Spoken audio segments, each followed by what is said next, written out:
Anyway, I don't know. I, I don't know. I mean, I don't. Yeah, we've said all we could said all year long about the short track package and how it needs to be fixed, and just it's just kind of one of those things. It's like you hope something better is coming, so you just gotta kind of know, and you kind of, and this is a message to everyone. You kind of gotta know in your head, okay, it's not gonna be like this forever. Just take this L while we have it, and then just know there are greener pastures coming. Yeah, I mean Yeah, it's kind of like 19. It feels like because the teams wanted as much similarity between all the tracks as they could. NASCAR gave it to yeah, them. It sucked, and then yeah, we fixed it. So hopefully that's the route we're going down. yeah. Yeah, I mean, because like Bristol, Martinsville too have been, are normally two of the best races on the schedule. Have been two of the worst, um, and hopefully this sheds some light too to some people that thought maybe Gateway was a good race. Gateway was mid as well.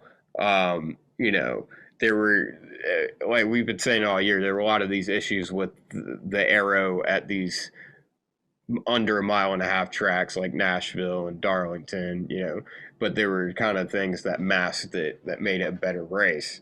Um, but I hope, hopefully NASCAR's listening. I think they are, and we'll see a better race next year for the short track package. Because I mean, this car, we'll get it. Yeah, there's parts failures, and we'll talk about that here in a second. But this car is a great car. It's proven it puts on great racing at most tracks, but we can't sacrifice some of our best ones for ranking. We got to find a middleman. Yep, there are. NASCAR has made some minor missteps with this car, Yeah. and they're pretty much all rectifiable at this point. Well, and I think as far as like the parts failures, like I mean, Martin Truex, you know, called him crappy ass parts and then flipped off his motor. I thought it was funny. And then obviously Kevin Harvick made some comments, and apparently like all these changes are fixable, and I feel like hopefully we'll keep saying hopefully over the offseason we'll do this hopefully because it seems like the teams have the solution, and it sounds like we need to listen. The teams need to develop these parts, which I know they develop some parts, but that's the teams need to develop these parts and just be like, okay, Hendrick built this, and all the cars are gonna have it, and this and that. Because I know there's some things like that with RCR's building specific stuff, and I don't think it was too involved, but we can't be having these failures just because there's spec parts. We're top echelon of motorsports. We got to have parts that don't break.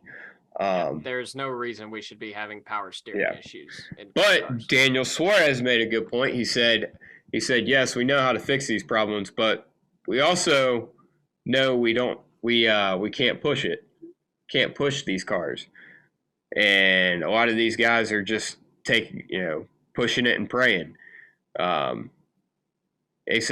said, we know how to make them last. We know we can do it. But I think it's the mindset of we've been able to drive the shit out of these cars for the past 10 years, the cars were bulletproof. We didn't have failures. But now I think they got to get back in the mindset of we got to make your equipment last throughout the race, and then have save some for the end. I don't think it's there's definitely some issues there, but I think that's also something to be said. Well, if we can make these things bulletproof, I think we should try. Yeah, no, 100%. Well, yeah, and that allows the guys to go all out for the whole race, which is what NASCAR's been wanting forever. Yeah. So if we start dialing back now, I don't know.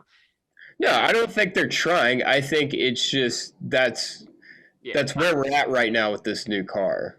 The thing that concerns me is that, excuse me, when we had parts failures in the spring, it was like okay, this is brand new. It'll be fine in a little bit, like a lot of Yeah. these. But now it's like, really? We didn't expect this much wear at Bristol? Like, Well, the interesting thing is like it hasn't been like the same parts that are failing all year. Like we didn't see I feel like we didn't see power steering issues at the beginning of the year. And now all of a sudden here in the past couple of weeks we've seen power steering issues be a problem. yeah. And the firewall thing with Harvick, like I feel like that's kind of a more recent, yeah, it's we've seen different waves of issues. And I think yeah, it's just I think guys are getting trying more things or getting a little more aggressive with it. Yeah, I think that's why. I think we need to get to a point where they can do that, but at the moment, I think guys need to know you gotta save your shit. You gotta save your stuff because it's a long race. But things like safety and the rocker panel and obviously the impacts, those need to be addressed as soon as possible. I think those are the kind of the priority, and then making these parts a little bit more reliable, that that needs to come right after. Yeah. The safety's priority, and then the short track package is second, and then everything else falls under the third, I would imagine, in NASCAR's eyes. We'll see. Yeah, probably be reliability first, short track package second, and safety third. But I think short track package is definitely like not. I think think they got bigger fish to fry. I think the drivers are. I mean, obviously they're speaking out about that, but I think it's all about the parts. I mean, you can't have guys like Martin Truex, Kevin Harvick just openly bashing your parts every week, and expect that to fly. I'm proud. In a way, I'm proud of NASCAR because there's been so much shit thrown their way in the past few weeks, and I don't think they've fined anybody. So, I mean, we never know that if they find anybody, they very well could have fined people. We don't know that. Yeah, as much as Kevin Harvick has been talking, if he got fined, there is no way he wouldn't have said anything about it. I don't know. What is? I don't know. I should have asked Josh Jones when I was talking to him on pit road. Kevin have to lose at this point. I mean, it's damn true. Yeah, Kevin's had his Twitter's been amazing. If you don't follow Kevin Harvick on Twitter, you're missing out, dude. Yeah. I saw Josh Jones, his manager, on pit road at Bristol, and I was like, look, are you signing off on these spicy tweets? Is that all Kevin? He's like, no, that's all Kevin. He's mad. I mean, I didn't realize, like, he took that practice wreck he had at California. He was like, yeah, Kevin was hurting from that. And, I mean, it's just Kevin's getting to that point, He's getting to the end of the road, and he's stopped giving a fuck, which is great. Yeah. Great. I mean, hearing about how last year, Subway was his first race on the car at Bristol, and Josh Jones is like trying to tell Kevin, calm down. Like Subway's their family oriented. They don't want you, like, this is their first race. We got to make a good impression. Kevin's like, I don't give a fuck. But tell Chase Elliott he's a bitch. Yeah, I don't know.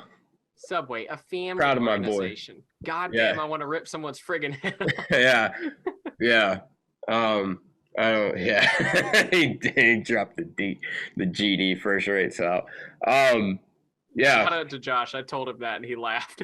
Yeah.